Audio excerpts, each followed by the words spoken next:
गुरु ब्रह्म गुरु विष्णु गुरुदेव महेश्वर गुरु साक्षात् परम ब्रह्म तस्मै श्री गुरुवे नमः।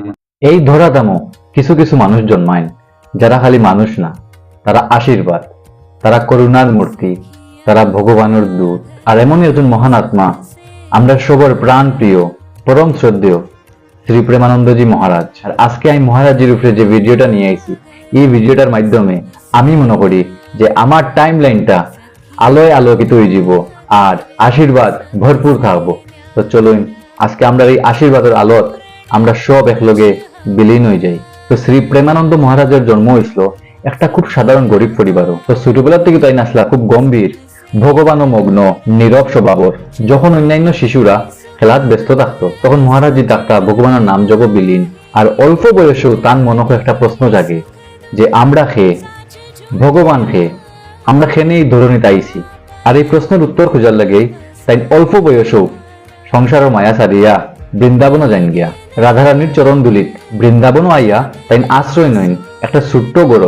আর ওই গড় থেকেও তান শুরু হয় একান্ত সাধনা, জপ তপ আর একনিষ্ঠ ভগবানের প্রেম ভিক্ষা। আর ধীরে ধীরে মহারাজের জীবনের জ্যোতি অনেক দূর পর্যন্ত ছড়াইতে থাকে।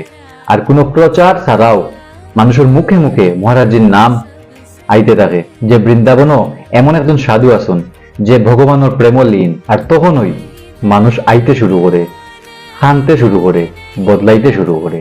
আর প্রেমানন্দ মহারাজজি কোনোদিনও এটা কইছেন না যে আমি হিন্দু গুরু, আমার ধর্মই সেরা, বরং তাই হইন যে প্রেমই প্রকৃত ধর্ম, ধর্মের নামে বিভাজন নাই, ভগবানের নামও মিলন হোক মানুষের। আর এর লাগিয়া হে যেসাও হিন্দু হোক, খ্রিস্টান হোক, মুসলিম হোক, সব তান কাছে আইন, আশীর্বাদ দেন, ভালোবাসা পাইন। মহারাজজির প্রত্যেকটা বাক্য সবর হৃদয়ে ছুঁয়া যায়।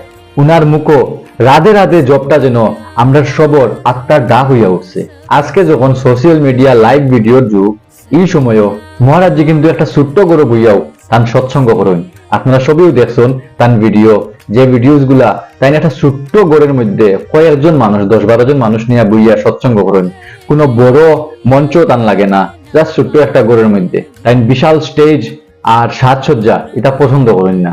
আজকের এই দিনও যেখানে ধর্ম নিয়ে অনেক ভেদাভেদ, এখানে আমরা প্রেমানন্দ মহারাজ যেন এক আলোক স্তম্ভ তাই দেখাইয়া দিছেন যে সত্যিকারের ধর্ম হইল গিয়া মানুষের সেবা করা, সত্যিকারের ভক্তি মানে হইল গিয়া মানুষের ভালোবাসা। মহারাজজি আমরা শিখাইন যে কিভাবে জীবনের জটিলতারে ছাড়াইয়া ভগবানের প্রেম লীন হওয়া যায়, ভগবানকে পাওয়া যায়, কিভাবে অহংকারহীন থাকিয়াও বিশ্ব জয় করা যায়। আজকের এই কলিযুগ যদি সেও জীবনও শান্তি দরকার হয়, আলোর দরকার হয়, তাইলে বৃন্দাবনের এই ছোট্ট গড়ের মধ্যে কিন্তু প্রয়োজন একটা জীবন্ত আশীর্বাদ। আপনারা সবাই হয়তো জানেন যে মহারাজের কিন্তু একটা কিডনি নাই। চিকিৎসকরা আর অন্যান্য ভক্তগণরাও কিন্তু অনেক অনুরোধ করছেন মহারাজজিরে যে আপনার লাগিয়া একটা কিডনি দান করা হইতো। কিন্তু মহারাজজি কি বলছেন জানেননি? যা কিছু প্রয়োজন ভগবানের নিজেই ব্যবস্থা করিয়া দিবা, আমি ভগবানের সেবায় ব্যস্ত, শরীর আমার বাধা নাই। এমন আত্মবিশ্বাস, এমন ভক্তি আজকের কলিযুগ একটা বিরল দৃষ্টান্ত। আর এর লাগিয়ে তো যখন একটা শিশু একটা ছোট্ট পরিবারও জন্মগ্রহণ করছিল, এই শিশুটা কিন্তু কোনো রাজ পরিবারের রাজকুমার আসিল না, আর কোনো ধনী পরিবারের সন্তান আসিল না, কিন্তু এই শিশুর চৌকো আসিল ঈশ্বর দর্শনের আকুলতা, হৃদয়ে আসিল ভক্তির ভাব। আর এর লাগিয়ে তো এই শিশু একদিন বৃন্দাবনের প্রাণ পুরুষ আমরা শ্রী প্রেমানন্দ মহারাজজি হইয়া উঠছেন। আর আমরা শ্রী প্রেমানন্দ মহারাজজির দর্শনও কিন্তু বড় বড় তারকারাও কিন্তু আইন।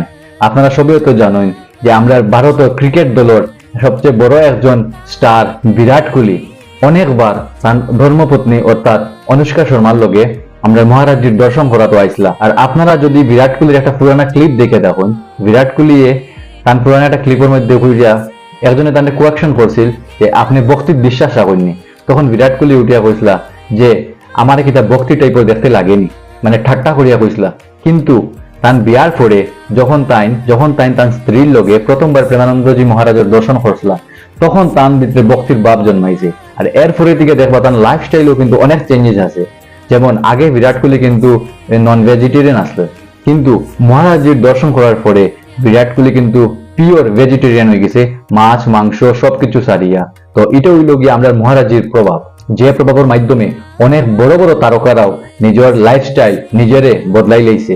তো শেষে একটা কথা বলতাম চাই যে জীবনে অনেক বড় কিছু আশা নাই, একটাও আশা আছে, যদি ভগবানে কোনোদিন পুরা করুন, আমার আশাটা হইল গিয়া যে একদিন জীবনের এক মুহূর্ত খালি স্বচক্ষে শ্রী প্রেমানন্দজি মহারাজের দর্শন করতাম, তখন গিয়া বুঝবো যে আমার জীবন সফল হয়ে গেছে।